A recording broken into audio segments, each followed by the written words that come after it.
आज आदरणीय उद्धव साहेबांनी जी धारावी प्रकल्पाच्या संदर्भात पत्रकार परिषद घेतली ती लोकांना धारावीकरांना दिशाभूल करणारी ती पत्रकार परिषद होती आणि जे मुद्द्यांच्या संदर्भात यापूर्वीच सरकारच्या माध्यमातून खुलासा झालेला आहेत आणि ज्या टेक्निकल गोष्टी आहेत ज्या लीगल गोष्टी आहेत याची यापूर्वीच क्लिअरिटी झालेली आहे आणि त्याच गोष्टींचा वारंवार उल्लेख करून लोकांमध्ये दिशाभूल होईल आणि गैरसमज कसा पसरेल या दृष्टिकोनातून ती पत्रकार परिषद होती। आणि आश्चर्य वाटतं की आज अचानकच धारावीबद्दल त्यांनी पत्रकार परिषद का घेतली हा एक प्रश्नचिन्ह निर्माण होतोय।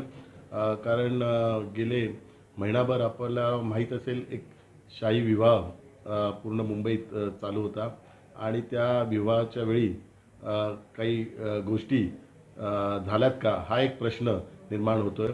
कारण हे ज्यांच्याकडे विवाह होता त्यांचे स्पर्धक अदानी आहेत आणि कुठे ना कुठेतरी आपल्या मित्राला सहकार्य करण्याकरता पण ही पत्रकार परिषद घेतली का।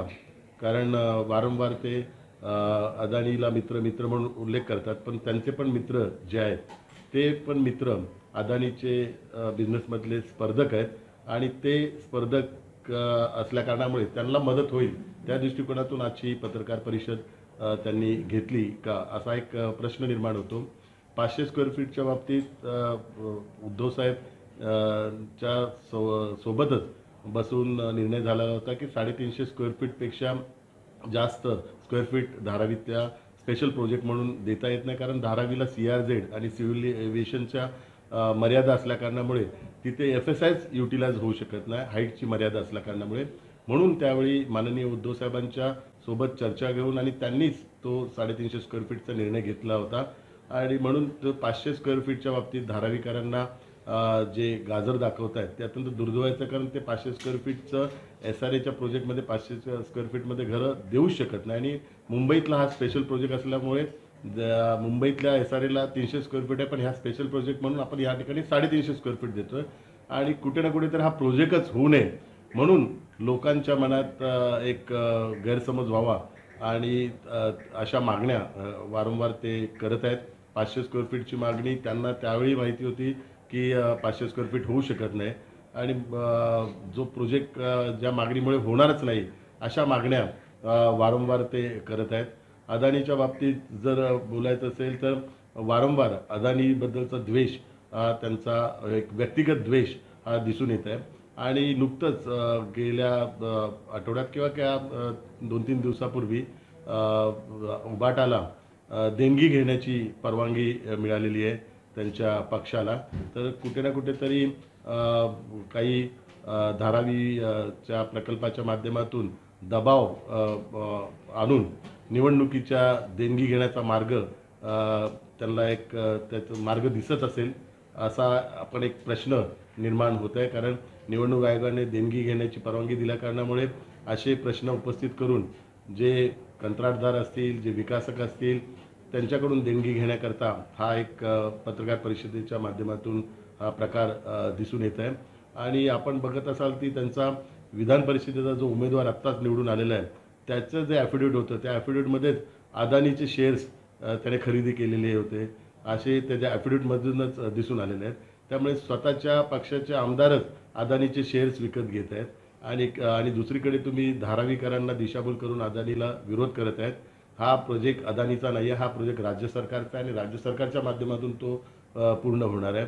अदानीला ज्या जमिनी राज्य सरकारच्या माध्यमातून दिलेल्या आहेत त्या वेगळ्या कारणाकरता दिलेल्या आहेत आणि धारावीकरांचं पुनर्वसन धारावीमध्येच होणार आहे। धारावीकरांचा व्यवसाय हा धारावीतच होणार आहे हे माननीय मुख्यमंत्री एकनाथ शिंदे साहेबांनी यापूर्वी पण घोषणा केलेली आहे। विधानसभेत उत्तर देताना पण घोषणा केलेली आहे आणि धारावीच्या जाहीर सभेत पण घोषणा केलेली आहे। त्यामुळे शासन हे धारावीकरांना दिलेला शब्द आहे त्या शब्दाकरता कटिबद्ध आहे। धारावीकरांचं पुनर्वसन धारावीमध्येच होणार आहे। ज्या काही इतर जागा राज्य सरकारच्या माध्यमातून या धारावी रिडेव्हलपमेंट प्रोजेक्टला देण्यात आलेल्या आहेत त्या वेगळ्या जे अपात्र असतील किंवा इतर ज्या कारणाकरता ते दिलेलं आहे ती जागा ही वेगवेगळ्या कारणाकरता वापरण्यात येणार आहे। त्यामुळे धारावीकरांनी घाबरून जाऊ नये कारण जे धारावीतले जेवढे पात्र लोक आहेत त्यांचं पुनर्वसन धारावीतच होणार आहे। त्यांचा व्यवसाय पण हा धारावीतच त्या व्यवसायाकरता सर्व सुविधा त्या ठिकाणी होणार आहे.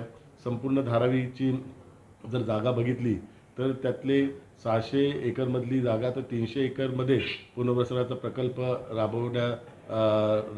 राबवू शकतो. उर्वरित जागामध्ये महाराष्ट्र नेचर पार्क आहे, धारावी कोळीवाडा आहे, त्या ठिकाणी सिवेज ट्रीटमेंट प्लांटचा जो प्रोजेक्ट चालू आहे त्याकरता जागा आरक्षित आहे आणि इतर आरक्षित जागा आहेत. त्यामुळे उर्वरित 200-250 एकरवर पुनर्वसनाचा प्रोजेक्ट राबवू शकत नाही तांत्रिक कारणामुळे. तर ह्या गोष्टी पण सगळ्या तांत्रिक गोष्टी पडताळून त्याचा अभ्यास करून माननीय उद्धव साहेबांनी बोलायला पाहिजे. परंतु वारंवार खोटी माहिती देऊन आणि लोकांना दिशाभूल करून, विशेष करून धारावीकरांना दिशाभूल करून निवडणुकीच्या अगोदर हे वातावरण निर्माण करण्याचा हा प्रकार आहे.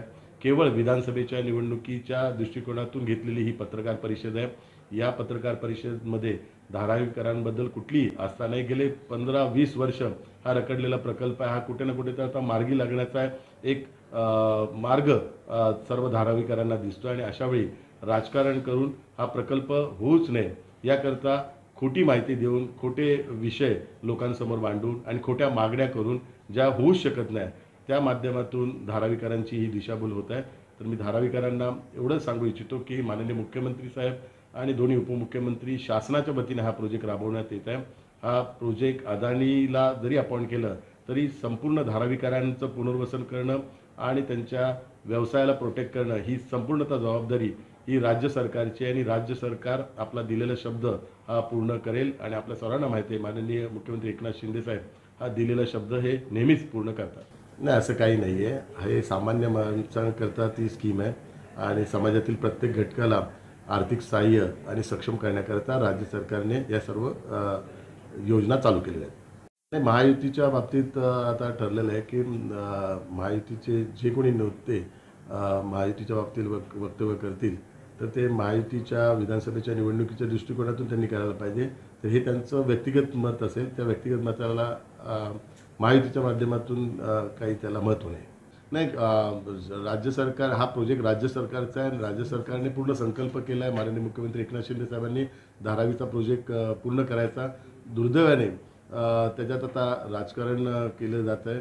आज आदरणीय उद्धव साहेबांनी पण जी पत्रकार परिषद घेतली ती केवळ राजकारणापोटी आणि विधानसभेच्या निवडणुकीला डोळ्यासमोर ठेवूनच ही पत्रकार परिषद त्यांनी घेतली. लोकांमध्ये गैरसमज पसरवणे, लोकांना एक भीतीचं वातावरण निर्माण करणे हाच प्रोपगंडा लोकसभेच्या निवडणुकीत आपल्याला दिसून आला. लोकसभेच्या निवडणुकीत पण लोकांमध्ये एक भीतीचं वातावरण करून, गैरसमज पसरून, खोट्या बातम्या पसरून लोकसभेच्या निवडणुकीत विरोधकांनी त्यांची रणनीती आखली होती. आता तोच प्रयोग विधानसभेच्या निवडणुकीत करण्याचा त्यांचा हा प्रकार आहे. आणि आपल्या सर्वांना माहिती आहे की निवडणूक आयोगाने त्यांना आता देणगी घ्यायची परवानगी दिलेली आहे. त्यामुळे देणगी घेण्याकरता या अशा पत्रकार परिषद आता ते घेत आहेत. कारण त्यांचाच MLCचा उमेदवार जो निवडून आलेला आहे त्या उमेदवाराच्या ॲफिडेविटमध्ये अदानीचे शेअर्स त्याने विकत घेतलेले त्याने त्याच्या ॲफिडेविटमध्ये दिलेले आहेत.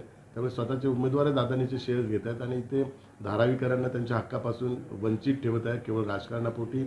आणि ज्या गोष्टी होऊच शकत नाही अशा गोष्टींची डिमांड करून धारावीकरांमध्ये गैरसमजाचं वातावरण निर्माण करत आहेत. त्यामुळे लोकसभेच्या निवडणुकीत जी त्यांनी भीती आणि घाबरवण्याचा प्रकार केलेला आहे लोकांमध्ये संविधानाच्या माध्यमातून, आता हा डेव्हलपमेंटचा विषय काढून धारावीकरांमध्ये पण भीतीचं वातावरण आणि गैरसमजचं वातावरण ते निर्माण करत आहे. धारावीत सर्वेचं काम चालू आहे. थांबवला नव्हता. काही जणांनी, राजकीय व्यक्तींनी त्याच्यात राजकीय स्वार्थाकरता त्याच्यात गोंधळ घातला होता. परंतु धारावीतला सर्वे जर झाला नाही तर, कारण जो जुना सर्वे आहे आणि आत्ता जे धारावीची स्थिती आहे त्यामध्ये खूप तफावत आहे. जर धारावीचा मास्टर प्लॅन बनवायचा असेल, धारावीतल्या लोकांचं पात्र अपात्रचं जे निकष हे करायचं असेल तर सर्वे होणं अत्यंत महत्त्वाचं आहे. त्यामुळे सर्वेचं काम चालू आहे. सर्वे झाल्यानंतर संपूर्ण आकडा समोर आल्यानंतर धारावीचा पुनर्वसनाचा प्रोजेक्ट कसा असेल याचं एक चित्र लोकांसमोर येईल आणि एक मास्टर प्लॅन पण केला जाईल आणि लोकांना विश्वासात घेऊनच या सर्व गोष्टी केल्या जातील. धारावी डेवलपमेंट के लिए मुलुंड और कुर्ला में जो जगह दी थी तो वहाँ पे स्थानिक लोगों ने विरोध किया था. माननीय मुख्यमंत्री साहब ने भी अभी यही भूमिका ली है कि जहाँ पे भी स्थानीय लोगों का विरोध रहेगा वो जगह धारावी डेवलपमेंट के लिए नहीं देंगे. तो लोगों को विश्वास में और कॉन्फिडेंस में लेके धारावी रिडेवलपमेंट का पूरा काम होता। आज आदरणीय उद्धव साहब ने धारावी रिडेवलपमेंट के बारे में जो प्रेस कॉन्फ्रेंस ली, वो धारावी के लोगों को गुमराह करने के लिए और जो विषय जो उन्होंने डिमांड की वो उनको भी पता है वो पूरी नहीं हो सकती है, क्योंकि उनके नेतृत्व में जब हम थे तभी धारावी की लोगों को 400 स्क्वायर फीट देने का वचन शिवसेना ने दिया था। फिर बाद में हम लोग ने पूरा, क्योंकि धारावी में सिविल एविएशन और CRZ के रेस्ट्रिक्शन होने की वजह से वहाँ पे ज़्यादा FSI यूटिलाइज नहीं होता है। तो ये सब बातें सामने आने के बाद माननीय उद्धव साहब के सामने हमने रखी थी और उन्होंने 350 स्क्वायर फीट देने का उस वक्त एग्री किया था। और वैसे वहाँ पे उस वक्त अनाउंस भी किया था और धारावी में बड़ी सभा लेके हमने उसकी अनाउंसमेंट भी की थी। तो इसके बाद उनको पता है कि 350 स्क्वायर फीट के ऊपर दे नहीं सकते, टेक्निकली और लीगल प्रॉब्लम है, फिर भी लोगों को गुमराह करने के लिए आने वाले विधानसभा चुनाव को सामने देखते हुए उन्होंने 500 स्क्वायर फीट की डिमांड की है। लोगों को, धारावी के लोगों को डेवलपमेंट चाहिए और पूरा शासन, माननीय मुख्यमंत्री एकनाथ शिंदे साहब ने धारावी के लोगों को कमिटमेंट किया है कि उनका जो भी रिडेवलपमेंट है वो धारावी में ही होगा। उनका जो बिजनेस है वो भी पूरा प्रोटेक्ट किया जाएगा और उसको भी पुनर्वसन धारावी में होगा। तो धारावी के बाहर जो पात्र है, तो पात्र लोगों में से एक भी धारावी के बाहर जाएगा नहीं।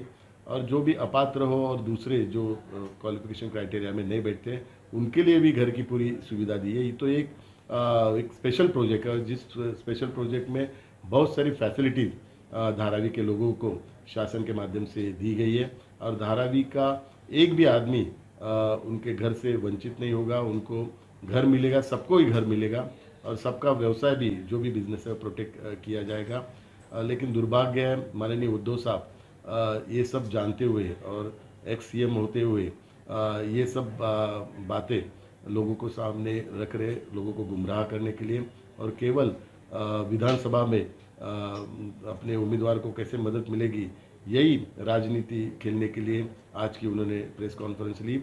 अदानी को विरोध करते हैं, लेकिन अभी उनके जो MLC के कैंडिडेट थे, उनका जो, अगर आप एफिडेविट देखेंगे तो उनके एफिडेविट में अदानी के शेयर्स उन्होंने खरीदे थे।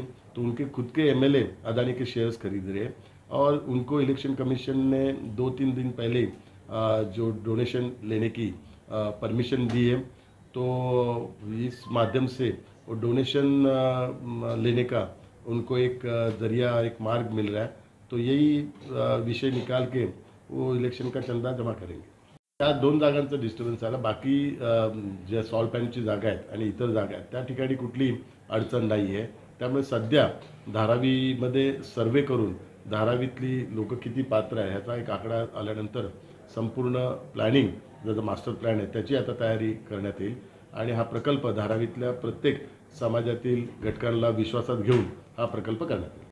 नाही, याकडे ज्या ज्या ठिकाणी विरोध आहे त्या ठिकाणच्या स्थानिक लोकांच्या भावना लक्षात घेऊन त्या जागा धारावी पुनर्वसन प्रकल्पाला देण्यात येणार नाही आहे आणि लोकांना विश्वासात घेऊनच ते केले जाईल। मुलुंडच्या जागेच्या बाबतीत पण मी स्वतः माननीय मुख्यमंत्री साहेबांना सांगितलं की त्या ठिकाणी धारावी पुनर्वसन प्रकल्पाला ती देऊ नये। कुर्ल्याच्या बाबतीत पण मंगेश कुडाळकर असतील यांनी पण ती मागणी केलेली आणि ती मागणी त्यांची रास्त आहे आणि ती मागणी मान्य होईल। त्यामुळे त्या धारावी व्यतिरिक्त इतर ज्या ठिकाणी जागा देण्यात आलेल्या तिथल्या स्थानिकांचा विरोध असेल तर त्या ठिकाणी हा प्रकल्प राबवण्यात येणार नाही।